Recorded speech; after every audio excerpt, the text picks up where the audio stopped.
Baby shark, 4 time, 1,000 meters on the rower, 20 burpees over the rower, 750-meter row, 15 burpees over the rower, 500-meter row, 10 burpees over the rower, 250-meter row, 5 burpees over the rower, 22-minute time cap.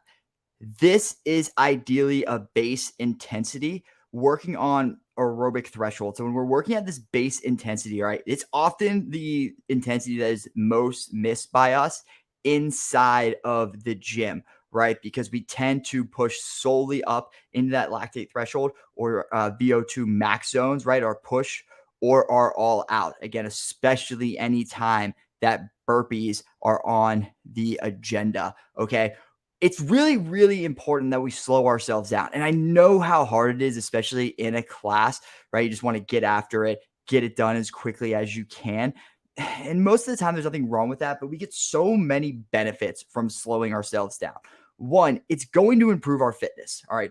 Going slower for longer is going to make you a fitter person. And it's not just going to make you better at going longer, it's going to make all of your shorter, intense, and more intense efforts better as well. The reason being is that it's going to take you longer to, if we can get really good at working at this base level of intensity and working at that aerobic threshold, it's going to take you longer for your heart rate to get up to those higher heart rate zones when you are pushing it. All right. So if you're someone right now who just goes from 0 to 100, right? That's a good sign that we do not have a strong aerobic base under us. In order to create that base, we just need to slow down. All right, so let's talk about how to do that in this workout.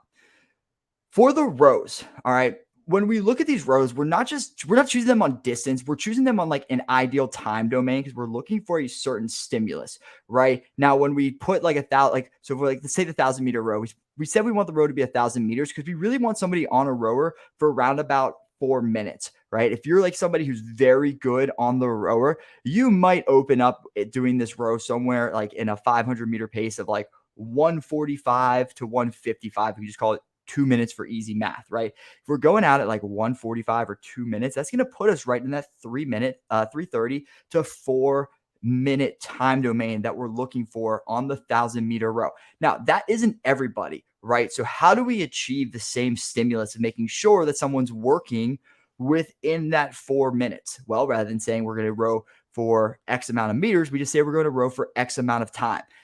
Now, this is interesting because you can do this. This works both ways, right? It works for somebody who might not be a great rower and who might take them like 2 minutes and 30 seconds to do a 500-meter row, right? Because it's going, if you're, it's like, say you are somebody who does, it takes 2 minutes and 30 seconds to do a 500-meter row. If you just split it up, if you just say, I'm going to row for 4 minutes and see how far I get, one, your heart rate is going to stay down because you're no longer concerned about having to finish a row in X amount of times.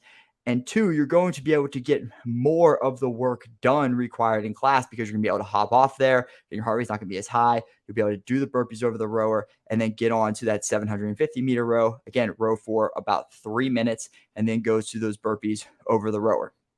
If you're someone who's on the opposite end of the spectrum, right, and you're someone who can do 500 meters in like, a minute 45 to 2 minutes, no problem. Rowing 4 minutes actually is going to cause you to do more work, right? Which is good. It just takes the workout into a different, you just have to think about it a little bit differently, right? Rather than saying like, okay, I'm going to get this 1,000 meters done in, 3 minutes and 30 seconds, right? Well, how far can I actually get in 4 minutes? And that can give you a good idea of how to pace workouts out in the future, right? So whether you're on the fast end of the spectrum on the rower or on the slower end of the spectrum of the rower, deciding to go for a time domain rather than a distance is just a different way of looking at your workout. And it's just about being creative, having a little fun, and switching it up a little bit. So for the rows, all right, if you're going to take that time domain route, first one, we're going to assign 4 minutes to there. All right. Second one, the 750-meter row is going to be 3 minutes. All right. The third 500-meter row is going to be 2 minutes. And the last 250-meter row is going to be 1 minute. Whether, again, whichever end of the spectrum you're on, if you do the time domains, I want you to have a whiteboard and I want you to make sure that you record the total distance that you got within that workout. All right. Or sorry, within each round of that workout and put it in sugar walk. Because when this comes up again, say you used to do the same thing. You say, I'm going to go for the time domain.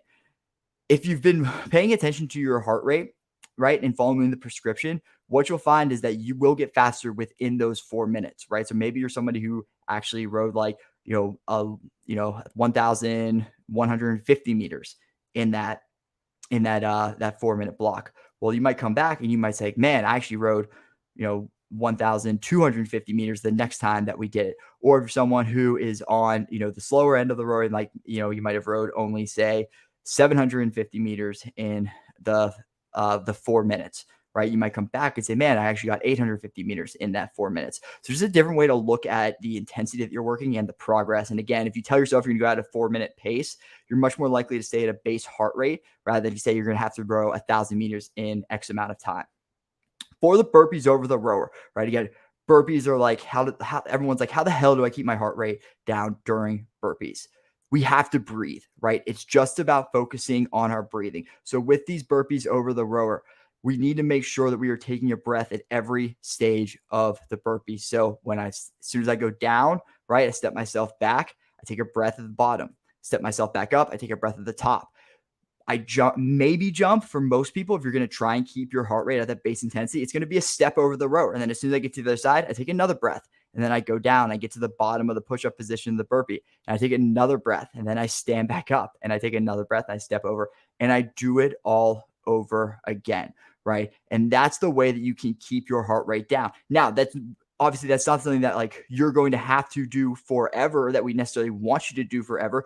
We're using these things as a tool to get fitter and faster in the future, right? So it takes some play to you to figure out exactly what kind of burpee you have to do in order to keep your heart rate at a base or zone 2 level. But what's going to happen is in 6 to 8 weeks, you're going to find that by doing that breathing strategy, right, that your heart rate maybe doesn't move anymore. And now you're actually jumping back to the top, taking a breath, then stepping over the rower, right? And then another 4 to 6 weeks goes by, right? And rather than having to step over the rower, you're jumping back, jumping up, taking a breath, jumping over the rower.